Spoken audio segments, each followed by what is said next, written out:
Good morning student. आज हम कक्षा 10 के गद्य खंड में पाठ 15 जो कि लेखक रामधारी सिंह दिनकर द्वारा लिखित ईर्ष्या तू न गई मेरे मन से। लेखक इस पाठ का जो सार बताते हैं वो कहते हैं कि ईर्ष्या ईर्ष्या मतलब किसी से चिढ़ना जलना, ये जो है एक बहुत ही भयानक बुराई है, बीमारी भी कह सकते हैं इसको। क्योंकि इसमें क्या होता है कि व्यक्ति के पास जो वस्तुएं होती है वह उनसे तो संतुष्ट नहीं होता है, उनका आनंद नहीं ले पाता है, परंतु जो दूसरों के पास जो वस्तुएं होती है उन दूसरी वस्तुओं को देख देख कर वह ईर्ष्या करता है, उनकी सुख सुविधाओं को देख देख कर वह ईर्ष्या करता है और स्वयं के जो अच्छे गुण होते हैं उनका भी वह नुकसान कर देता है। इस पाठ में यही बताया गया है। आइए आज हम इसके बारे में पढ़ते हैं। कवि लेखक रामधारी सिंह दिनकर का जन्म 1908 ईस्वी में, मृत्यु उनकी 1974 ईस्वी में हुई। उनका जीवन परिचय इस प्रकार है। राष्ट्रीय सांस्कृतिक काव्यधारा के प्रमुख कवियों में दिनकर का नाम अग्रगण्य है। जो राष्ट्रीय काव्यधारा के जो प्रमुख कवि थे उनमें से उनका नाम सबसे आगे है। मैथिली शरण गुप्त के बाद दिनकर राष्ट्र कवि के रूप में जाने गए हैं और जो मैथिली शरण गुप्त है वो राष्ट्र कवि के रूप में जाने जाते थे। उनके बाद कवि दिनकर का नाम आता है। रामधारी सिंह दिनकर का जन्म बिहार के मुंगेर जिले के सिमरिया गांव के एक साधारण किसान परिवार में हुआ। उनका जो परिवार था कृषक परिवार था। उनकी शिक्षा बीए तक पटना विश्वविद्यालय में हुई। विभिन्न विभागों में अपनी सेवाएं देने के बाद गृह मंत्रालय में हिंदी सलाहकार का पद उन्होंने संभाला। तो उन्होंने विभिन्न विभागों में नौकरियां की। उसके बाद उन्होंने जो गृह मंत्रालय था उसमें उन्होंने हिंदी का पद संभाला। उनकी जो प्रमुख रचनाएं थी उनमें से जो प्रमुख रचना थी उर्वशी, जिसको हिंदी साहित्य का सबसे बड़ा पुरस्कार भारतीय ज्ञानपीठ पुरस्कार मिला। संस्कृति के 4 अध्याय को साहित्य अकादमी पुरस्कार मिला और कुरुक्षेत्र को विश्व के यानी कि पूरी दुनिया के जो 100 सर्वश्रेष्ठ काव्य थे उसमें उनको 74वां स्थान दिया गया। यानी कि 100 बुक्स में से 100 काव्य संग्रहों में से 74 नंबर पे कुरुक्षेत्र का नाम आता है। वे सन 1952 में भारतीय संसद के सदस्य रहे। जो हमारी भारतीय संसद है जिसके 2 सदन है, लोकसभा और राज्यसभा, उनमें से वह उस सदन के सदस्य रहे। भारत सरकार द्वारा उनको पद्म भूषण से भी अलंकृत किया गया और भारत सरकार द्वारा उन्हें पद्म भूषण पुरस्कार दिया गया। उनकी जो रचनाएं थी रेणुका, पुकार, रसवंती, कुरुक्षेत्र, उर्वशी, परशुराम की प्रतीक्षा। तो ये हुआ रामधारी सिंह का जीवन परिचय। अब हम पढ़ते इस पाठ का परिचय। ईर्ष्या तू न गई मेरे मन से पाठ अर्धनारीश्वर पुस्तक से लिया गया। जो पुस्तक थी उसमें संकलित है अर्धनारीश्वर। प्रस्तुत निबंध में कवि रामधारी सिंह दिनकर ने मानव चरित्र की सबसे यानी कि मनुष्य की सबसे भयानक जो बुराई है ईर्ष्या के बारे में उल्लेख किया है। कवि ने ईर्ष्यालु मनुष्य के चरित्र की कमजोरियों को उदाहरण के साथ बखूबी ही स्पष्ट किया है कि किस प्रकार ईर्ष्यालु व्यक्ति अपने पास उपलब्ध साधनों से आनंद न उठाकर दूसरों के पास उपलब्ध साधनों से कुड़कर अपने जीवन मूल्यों का ह्रास करता है। तो कोई भी व्यक्ति होता है जो क्या करता है कि अपने चरित्र की कमजोरी, ईर्ष्यालु व्यक्ति जो होता है वो अपने चरित्र से बहुत ही कमजोर होता है और वो क्या करता है जो खुद के पास जो उपलब्ध साधन होते हैं, सुख सुविधाएं होती है, उनका आनंद नहीं ले पाता है। यहाँ तक कि जो दूसरों के पास जो उपलब्ध साधन होते हैं उनसे चिढ़कर उसके जो जीवन के जो मूल्य है, सद्गुण है, उनका भी वो ह्रास कर देता है। कवि दिनकर ने एक तरफ ईर्ष्यालु लोगों से बचने का उपाय बताया तो दूसरी तरफ ईर्ष्यालु लोग स्वभाव के हैं, वे किस प्रकार ईर्ष्या की लत से बच सकते हैं के लिए रास्ता भी सुझाया। तो इसमें कवि ने हमें यही बताया कि हमें इस ईर्ष्या से कैसे बचना चाहिए। निश्चय यह निबंध स्वाभाविक मानवीय कमजोरियों को दृष्टिपात करने में भाव एवं भाषा की दृष्टि से समर्थ है। तो ये जो निबंध है निश्चित रूप से मानव की जो कमजोरियां होती है उनके बारे में कि उन कमजोरियों को किस प्रकार से दूर किया जाता है और हमें ईर्ष्या से कैसे बचा जाता है उसके बारे में बताता है। ईर्ष्या तू न गई मेरे मन से। ईर्ष्या तू न गई मेरे मन से। मेरे घर के दाहिने एक वकील रहते थे।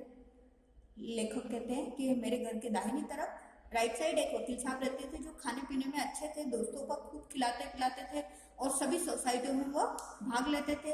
बाल बच्चों से भरा पूरा उनका परिवार था। नौकर भी से सुख देने वाले, पत्नी भी अत्यंत मृदु भाषिणी यानी कि मीठे वचन बोलने वाली थी।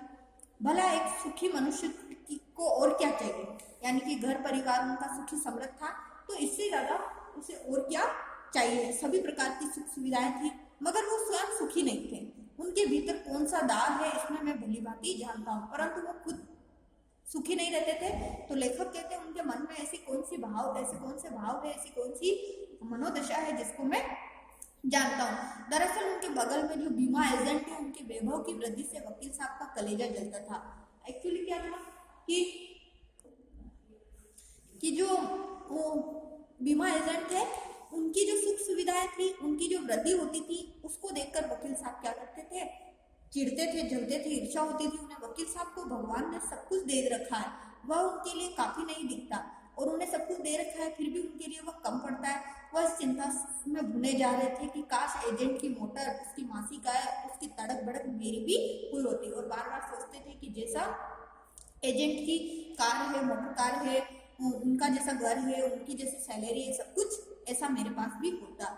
ईर्ष्या का यही अनोखा वरदान है। और लेखक कहते हैं कि ईर्ष्या ऐसा ही वरदान देती है कि स्वयं भी खुद की जो सुख सुविधाएं हैं उनका आनंद मत लो, और दूसरों की जो सुख सुविधाएं हैं उनको देखकर अपने मूल्यों का भी ह्रास कर दो।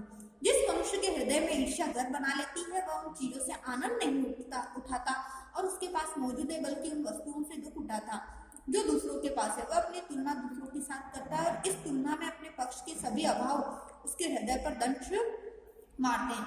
दंश के इस दाह को भोगना कोई अच्छी बात नहीं, मगर ईर्ष्यालु मनुष्य करे भी तो क्या, आदत से लाचार होकर उसे यह वेदना भोगनी ही पड़ती है। और लेखक कहते हैं कि जो ईर्ष्यालु व्यक्ति है वो और क्या कर सकता है, उसकी खुद की वस्तुओं से तो उसे दुख उठाता ही है, क्योंकि उनका आनंद नहीं ले पाता है और दूसरों की तुलना करके खुद भी दुखी रहता है और दूसरों को भी दुखी करता है। परंतु वो कर क्या सकता है, ईर्ष्या का ऐसा ही वरदान होता है, अपनी आदतों से ऐसा ही वह लाचार होता है।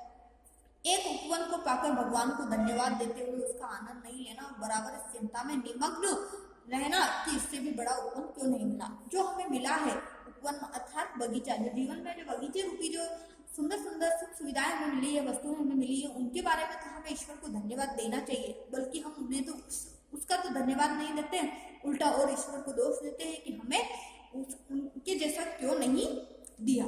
यह ऐसा दोष है जिससे ईर्ष्यालु व्यक्ति का चरित्र भी भयंकर हो उठता है, और उससे ये एक ऐसा दोष है, ऐसी ईर्ष्या है जिससे क्या होता है कि हमारा स्वयं का चरित्र भी खराब हो जाता है। अपने अभाव पर दिन रात सोचते हुए सृष्टि की प्रक्रिया को भूलकर विनाश में लग जाता है, और जो सृष्टि की प्रक्रिया है, दिन प्रतिदिन जो होते हैं, नित्य प्रतिदिन कार्य होते हैं, उनके बारे में भूलकर दूसरों का विनाश करने में लग जाता है और अपनी उन्नति के लिए उद्यम करना छोड़कर वह दूसरों को हानि पहुंचाने को ही अपना श्रेष्ठ कर्तव्य समझने लगता है।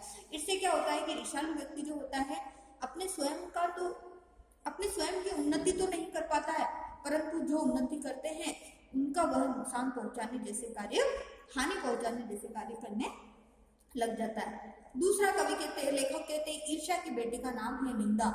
जो व्यक्ति ईर्ष्यालु होता है उसे बुरे किस्म का निंदक भी होता है, और जो ईर्ष्या करता है, जो जलता है, वो एक दूसरे की निंदा मतलब बुराई करना, बुराई भी करता है, वही सबसे बड़ा निंदक भी होता है। दूसरों की निंदा वह इसलिए करता है कि इस प्रकार दूसरे लोग जनता अथवा मित्रों की आंखों से गिर जाएंगे और जो स्थान है उस पर मैं अनायास ही बैठा दिया जाऊंगा, मगर ऐसा ना आज तक हुआ और न होगा। दूसरों को गिराने की कोशिश तो अपने को बढ़ाने की कोशिश कहीं नहीं की जा सकती, और हम क्या करते हैं कि उससे निंदा करते हैं, यहाँ तक कि उसे दूसरों अपने जो मित्र होते हैं, जनता जो होती है, उनकी आंखों में भी उसे गिराने की कोशिश करते हैं, उसे लज्जित करने की कोशिश करते हैं, उसकी इंसल्ट करने की कोशिश करते हैं, और उसे आगे नहीं बढ़ने के लिए वो आगे नहीं बढ़ जाए, इस प्रकार के हम हरदम प्रयास करते रहते हैं और खुद का भी नुकसान करते रहते हैं। एक बात और है कि संसार में कोई भी मनुष्य निंदा से नहीं गिरता, उसके पतन का कारण सद्गुणों का ह्रास होता है, और ये बात है कि कोई हमारी बुराई करता है उससे हम नहीं गिरते, उसका हम आगे ऐसा नहीं हो सकता है कि हम वहीं अपना जीवन रोक दें, परंतु अगर कोई व्यक्ति रुकता है तो उसके स्वयं के जो सद्गुण होते हैं उनका नुकसान होने पर, उनका हास होने पर ही वह पीछे हट जाता है, उसका नुकसान हो जाता है। इसी प्रकार कोई भी मनुष्य दूसरों की निंदा करने से अपनी उन्नति नहीं कर सकता। उन्नति तो उसकी तभी होगी जब वह अपने चरित्र को निर्मल बनाए और अपने गुणों का विकास करे। तो इस प्रकार से कोई भी व्यक्ति जब दूसरों की बुराई करेगा, दूसरों को गिराने की कोशिश करेगा, उसे आगे नहीं बढ़ने देगा, तो इससे वह उन्नति नहीं कर सकता है। उन्नति तो हमारी तभी हो सकती, हम आगे तभी बढ़ सकते जब हमारे मन को हम पवित्र रखें और अच्छे गुणों का विकास करें। ईर्ष्या का काम जलाना है, मगर सबसे पहले वह उसी को जलाती है जिसके हृदय में उसका जन्म होता है।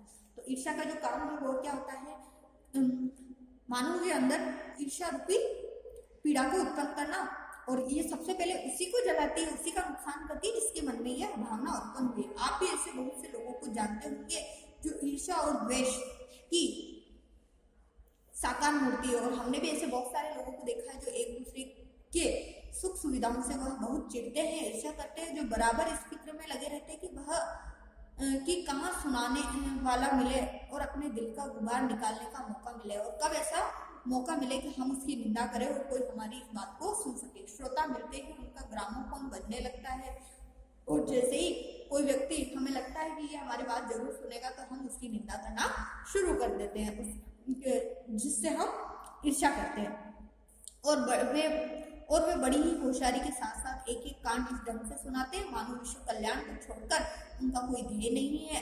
अगर जरा अपने इतिहास को देखिए तो समझने की कोशिश कीजिए कि जब से उन्हें इस सुकर्म का आरंभ किया है, सुकर्म या निंदा करने का कार्य को भी यहाँ पर लेखक ने व्यंग करते हुए बताया कि इस सुकर्म का आरंभ किया है उसने, और एक एक बात को, एक एक कांड को इस प्रकार से सुना रहा है जैसे विश्व कल्याण की कोई बात कर रहा हो। तब से वह अपने क्षेत्र में आगे बढ़े या पीछे हटे, यह भी कि वे निंदा करने में संयम और शक्ति का अपव्यय नहीं करते तो आज उनका स्थान कहाँ होता, और उन्हें ये स्वयं को भी नहीं पता चलता है कि वो क्या इस कार्य को करके स्वयं का नुकसान भी कर पा रहे हैं। तो आज हम ईर्ष्या तू न कही मेरे मन से पार्ट 1 के बारे में यहीं तक पढ़ेंगे। नेक्स्ट क्लास में हम इसके पार्ट 2 के बारे में पढ़ेंगे। आज का जो आपका होमवर्क है, लेखक रामधारी सिंह दिनकर का जीवन परिचय लिखिए। Thank you.